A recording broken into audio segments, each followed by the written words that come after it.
போய் மீன் வாங்க போகிறோம். எங்கள் ஊர் கன்னியாகுமரி மாவட்டம். எங்கள் மாவட்டத்தில் பார்த்தீங்கன்னா உள்ளே மீன் மலிவாக வாங்கினேன்னா நாகர்கோயிலில் ராவன்புரம்னு ஒரு சந்தை இருக்குது. அந்த மீன் சந்தையை நம்ம போயிட்டுருக்கோம். வாங்க மக்களே போவோம்.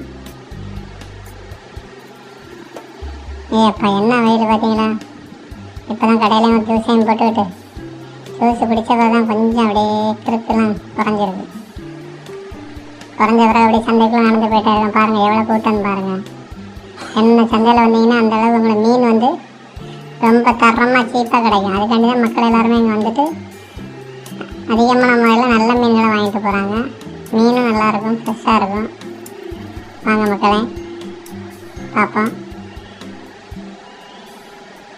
நீங்கள் இந்த மீன் கடைக்கு வந்தீங்க அப்படின்னா நம்ம கடையில் இப்போ நம்ம பார்க்க போகிற அண்ணன் பேர் பார்த்தீங்கன்னா பாரதி அப்படின்னு ஒரு அண்ணன். கண்ணாடி போட்டிருப்பாங்க. இந்த அண்ணன்ட்ட மீன் வாங்க உங்களுக்கு பெஸ்ட்டாகவும் கிடைக்கும், ரேட்டும் கம்மியாக தருவாங்க.